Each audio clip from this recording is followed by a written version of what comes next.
So, hi everyone, my name is Daphne Thompson, and I help local governments implement AI in really practical, useful ways. And today we're chatting to the phenomenal Mike Kennedy, former CFO, and we are chatting about AI just passed their CPA exam. What now? Mike, thank you so much for joining me today. I am thrilled to be here. I love talking about local government, and I love geeking out with other folks about how we can do a better job serving the public. That's awesome. Just give us a quick background on you and how you got here. Yeah, so I'm a chartered professional accountant. I hail originally from Nova Scotia, but I've been in BC for the last 6 years. I have a doctorate in public policy, looking at how we apply complex systems lens to public policy making. And over the last 20 years, I've tried to make some righteous mischief across the public, private, and nonprofit sectors. And most recently, I served for about 5 years as the chief financial officer for the city of Rossland. And above and beyond meeting all the legislative requirements, tried to bring a beyond the bling lens to how we made decisions, and encouraging conversations around things like natural asset accounting. And throughout my tenure there, increasingly saw AI emerge as from a obscure concept to something that was being used day to day in the work that we did. Well, let's go some mischief further here today. Tell me a little more about just what is your perspective of the finance department in a whole, as it is right now. Yeah, I think it's probably never been more complex in terms of a number of things. We're hitting a literal and figurative breaking point when it comes to our infrastructure. So fixing our breaking water and wastewater infrastructure is starting to break the bank. Just years of chronic underinvestment have really pushed us to the brink in terms of financial pressures that our communities are facing, as well as just the practical implications of building, repairing dated infrastructure and building infrastructure that can withstand everything that our current climate is throwing at it. So breaking point, I think, in terms of that asset management side of things. And being faced with more and more challenges than ever in terms of what we're required to report on. We have more information than ever, more data than ever, I should say, and more reporting than ever, and often across systems that are asking for inconsistent uses of that data. And so, yeah, it can be a scramble with limited staff to meet all of our reporting requirements and keep the public informed on what we're spending taxpayer dollars on. That just seems like such a mouthful. So, all right, so we're here to chat about AI and our accounting and financial department. Now, majority of the time, the feedback that I get or the pushback that I usually get is either from IT or from finance. That's usually the departments that are very, oh no, can't do this, can't do that, which is fair. That's why we have you. We need to have our accelerators and we need to have our breakers. That is how we have a balanced relationship. So what are some of the things that the finance department see as the big no-nos when it comes to AI, and why? Yeah, I mean, as chartered professional accountants, we are tasked with safeguarding the public good, ensuring that the information that we have, you can rely on it, and ensuring that the information that we have is protected appropriately, meeting relevant legislative requirements. So there's that side of things from a privacy legislation perspective, safeguarding information, and then just information and numbers that you can rely on are the two big things that we're concerned about. So when we're talking about AI, I'm sure we'll dive into it. It is not a replacement for professional judgment or critical thinking, but it is an incredible accelerator for taking reams of data across not just finance, taking that data beyond the bling and using that to inform provide useful information to council and senior management to make decisions. I love what you said. It's not a replacement of people. That's so true. It's not. People are awesome. I always ask, like, who's the human? Because people kind of forget sometimes who's the human, who makes the decisions, who has the ultimate power. It's you. So I'm currently working with a community where we are their accounts receivable for many years or past years were not allocated in different buckets. So they fees or the bylaw costs or any kind of licensing fee, none of that were allocated in various aspects. It was just one big bundle. So now the task is for a human to manually allocate that is quite a massive task, especially if it's 6-7 years of data. So what we're doing is we are training an AI in order to allocate, to recognize what are the roughly the amounts, where it should be, from who it was, how it well, not actually from who, because I don't have that data, but where it would come from, how it is being processed and used, in order to allocate it accurately, to upload it back into their finance system. So now they've got data to make better decisions moving forward. What other examples can you see that the finance department can use AI for things like that? Data sorting, data allocating. Yeah. Yeah, I think at first I'm very excited to hear that the data has been bifurcated so that there's no usernames in there, but we can take data as long as we've removed anything that would be VoIP poppable, anything that has a privacy concern, scrub it of that when you're using AI, and then that creates seemingly infinite opportunities. Other areas, I mean, certainly when it comes to something as simple as budget variance analysis, tasks that we're taking when it came to prepping the initial draft of reports to council, popping in budget information there, super helpful. From a bank reconciliation perspective as well, just things that end or in many communities are still being done manually using AI. I'm actually to helping activate a that. community now doing some bank reconciliation, because it is just data sorting. It is literally just data sorting and matching, which AI can do. And when you've got tons of data, like looking at payroll, if you're heading into collective agreement,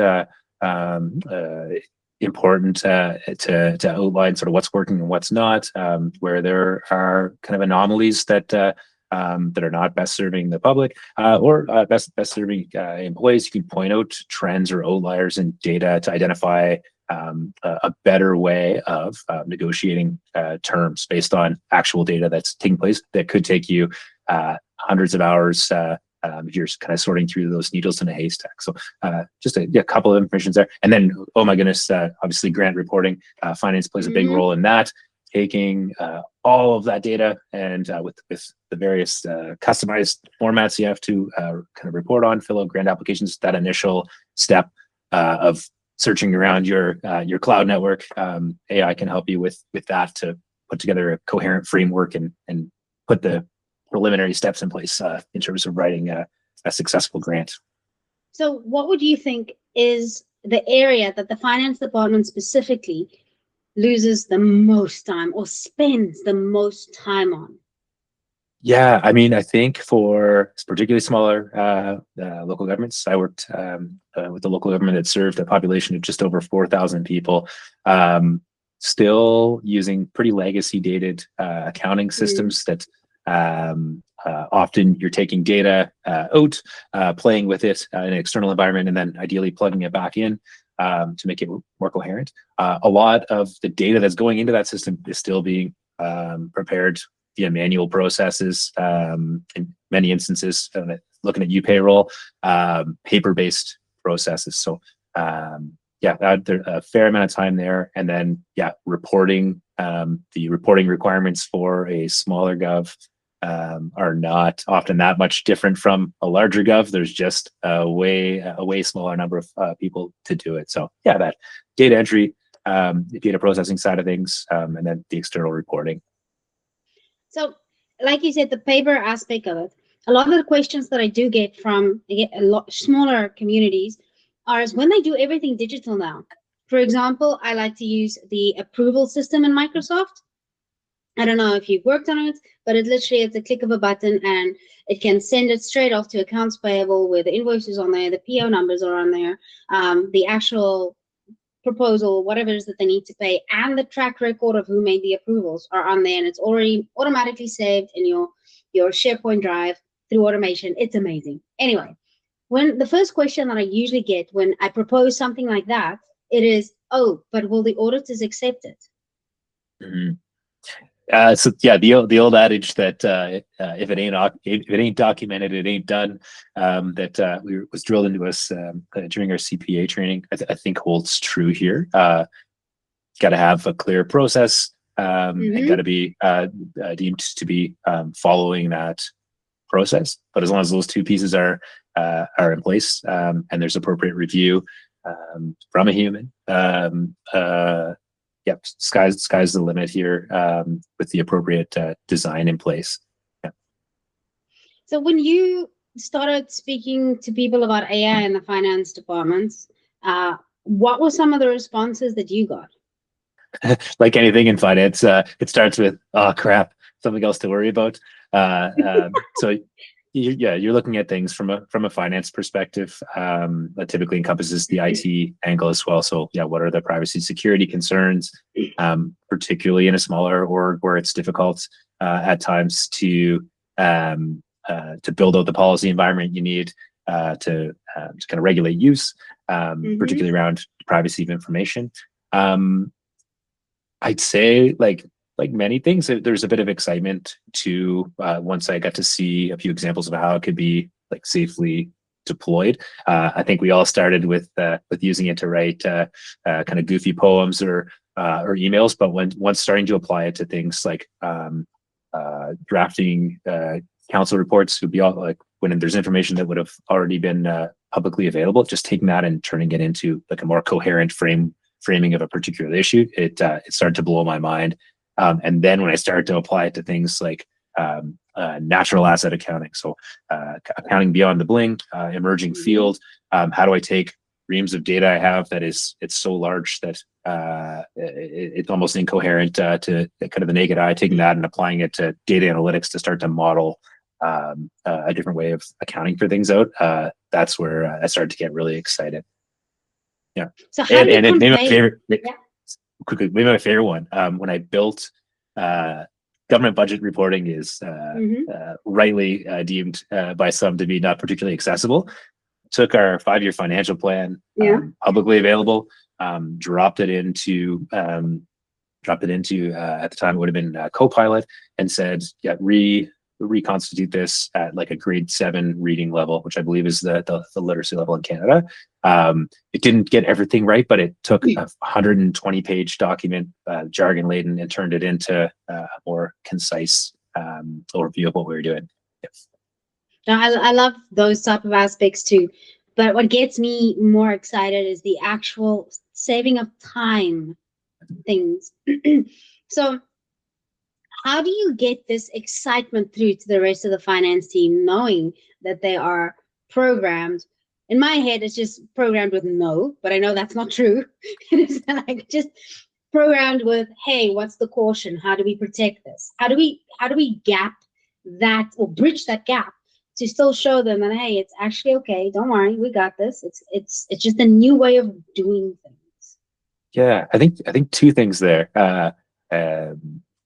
One of them I would take from recent experience teaching at the undergraduate level, which is that to expect that no one is using AI is a catastrophe in terms of risk management. Everyone in your organization, or at least the majority of them, are already using AI. Yep. And if you're turning a blind eye to it, it's arguably more risky than deploying it fully. So that, from a risk management perspective, it's already happening, and you have a duty of care to make sure that you're at least talking about it openly. And then second, just show them in an open environment. You got to come at this with a bit of like a vulnerability. There's inherent things that folks are going to be worried about, from the future potentially of how it's going to impact their employment, to what could go wrong. But start with simple examples of like how it could be used with very simple low risk elements. And then start the conversation from there. And potentially there's someone on your team that's already using it. Give them permission to share. So if they're off course, we can move them back between the mayo and the mustard, as they say. And if they're doing something brilliant, it's worth highlighting that and exploring where it could be used in other areas.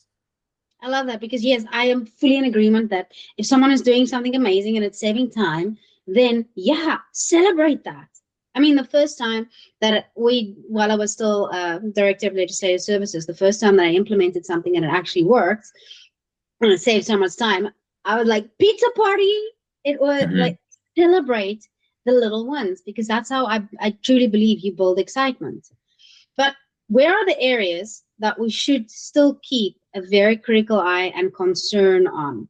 And I'd like you to go a little bit more in depth here. Like, what are the things that we should really look into to be, all right, this is an aspect that no, AI should not touch yet.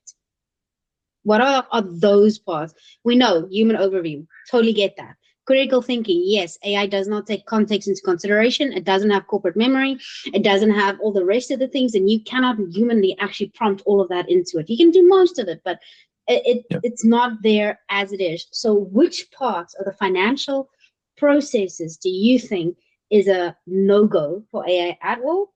Or is there even a no-go for AI in the finance processes? Yeah, I mean, in terms of finance processes at the higher level side of things would be, I think, just applying the New York Times test. If you wouldn't be comfortable, or I guess the Globe and Mail test in Canada, if you're not comfortable with whatever you put into it in the first place, showing up on the front page of the Globe and Mail or the CBC webpage, like that's a hard stop there. I think just crucial to avoid putting in anything that isn't already publicly available, or anything that wouldn't survive a FOIPA process. So definitely being very mindful of what's going in from like a personal information perspective. In finance, you're dealing with personal finance items that could create risk to folks from like a credit perspective. In an extreme instance, finances who deals with tax sales. So I want to be very mindful of breaking out like personal identity from the data that's being put in into AI in order to be reviewed. And then it's not designed as the back end of most like LLMs is not designed with a finance centric lens, so it can get confused, it can get off track, it can interpret the application of financial legislation, financial regs inappropriately. Those ones have been updated. Remember, ChatGPT, Copilot, I'm certain Claude as well, but I know ChatGPT and Copilot already passed their CPA exam. ChatGPT did better than Copilot, but they both did. And Copilot speaks Excel natively. It's the professional judgment piece. And I would clarify I think important, it passed the US CPA exam, not the CPA Canada exam, which is different. And so important to point that out, the exam process is more rigorous in Canada. But yes, but our legislation is also slightly different. So a very fair point. Absolutely. The professional judgment and application of like very nuanced policy, PSAS in Canada, still opportunity for like an AI hallucination there that need to have safeguards in place there. So before handing anything over to your auditor, without giving it like your own critical lens, I don't think we're there yet on applying what can be very broad policy parameters that were given through like governing bodies on financial reporting. But I think you actually mentioned something really cool, the auditing process. AI can also now assist in the auditing process, meaning actually doing the first draft of audit for you to try and identify where are the gaps, what you should still be doing. As you know, in a lot of the smaller municipalities, the finance department is a person of one or two. Max. And they still have all of the financial requirements as a bigger municipality. So I strongly believe that in those aspects, AI can help them in just increasing capacity, increase productivity, making sure that they open up more time. Absolutely. Yeah, with a few basic prompts and an understanding of the methodology an audit firms can use, you could get to near 100% sort of internal assurance, which would be like the Shangri-La for any auditor of achieving. So tons of time saving there. and all of the traditional journal entry testing that audit firms would do, an AI would be able to pick out the majority of any outlying entries pretty quickly there, and provide the assistance. I think it's just not handing the controls over fully, but the preliminary prep, amen, absolutely. So yeah, AI is supposed to be there to support the team better. It is a tool that mimics human behavior, but it is not human. So if you can think of AI as either your intern or your assistant or someone like that, then you can delegate some of the tasks, but still it has to come back to you where you sign it off and you have the overview. That's it, I think, is the absolute goal for what we want to get to in financial departments making use of AI. Amen. And if building out a layer of via an agent, a layer of review as well, you can a number of safeguards that you can use to make that initial product you're reviewing even better. So just some of the practical aspects that is like an almost no-brainer, an immediate win that finance departments can put in ours. Accounts receivable. How can they help with that?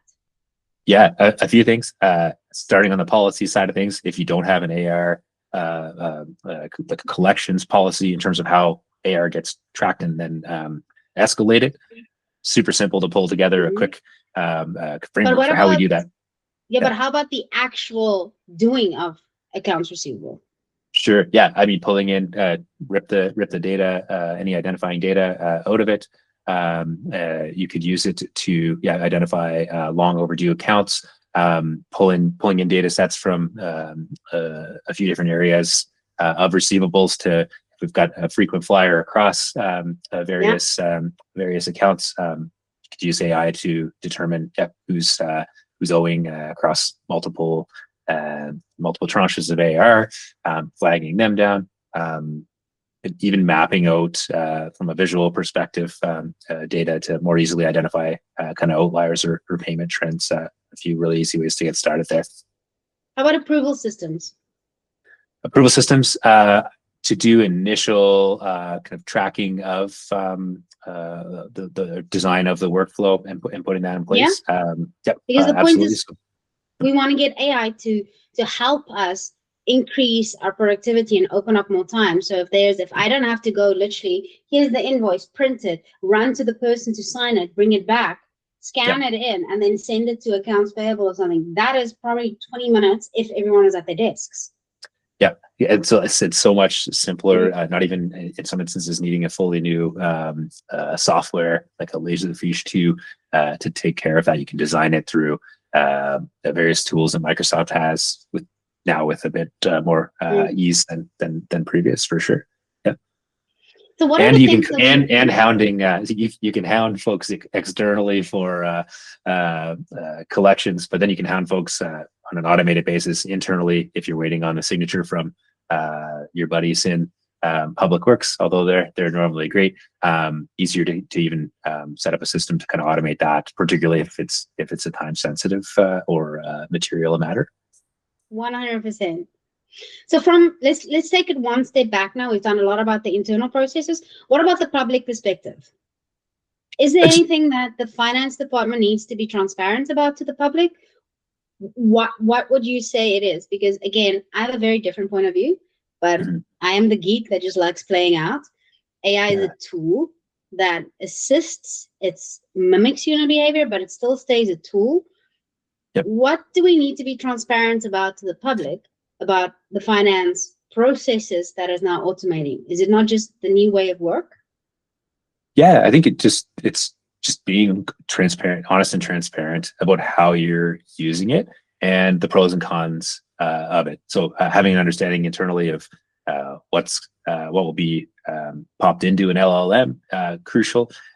Disclosing what is a human response versus an AI automated response, really important there. And I think most folks are very reasonable when things are kind of explained to them. If you've taken a measure to make things more efficient, we can allocate, we can either reduce an expense or allocate, kind of double down on doing things that require more of a human touch that people really value, but just a clear, transparent statement, ongoing conversation about how their data is being used or not used and why. I think is super important. So what advice would you give to a CFO that now knows that AI passed kind of similar qualifications that they spend years and years and years mastering? What advice can you give to that CFO to say, hey, you are still very much needed. Don't worry about it. Yeah, I know that accountants often aren't kind of associated with being like relationship people, but like accounting, finance is fundamentally a human, like a human profession, and the need to be able to build trusted relationships with people to navigate, whether it's to articulate really challenging upcoming decisions that need to be made, through to helping someone through a really difficult time. The ratepayer who's having trouble making payments. The human side of that isn't going anywhere. If anything, it allows us to again like double down on that to make the local government and the experience serving people more human and focus on the things that are really adding value. But yeah, the personal touch, the empathy that's required in some of these roles in really tough situations isn't going anywhere, and we're actually going to be able to do it in many ways better. That is true, because you now actually have the freedom or the capacity to actually have those human touches, where it before was, no, I need to get the work done, I need to get the work done, I need to get the work done. Exactly, so just when it comes to AI, specifically in finance, but across the board, data and the accuracy of the data, cleaning the data is the most important part of it. To identify duplications or the human error of just swapping numbers around, anything like that. Those are the key aspects and the places where I personally feel like that's where some failure of AI could step in. It's mostly to do with the human error. The data aspect. The flows will run, everything will run automatically, but if the input is wrong, the output will be wrong. Garbage in, garbage out. Absolutely. So that is just one aspect that I would put in there. That I love AI. I geek out on it. I absolutely love on what it's literally what it's producing. So what is some of the things that, or just, I want to kind of bring this to a close in a way that what do you want to leave our CFOs and our finance departments with, except for that the human touch is now becoming more important? What other reassurance can you give them, or where should they start? Yeah, I think so. Start with a conversation with your team, or a conversation with someone in similar size local gov that's put it to use. See what's possible. You owe it to yourself to understand at least how your team might be using it, and what the potential is.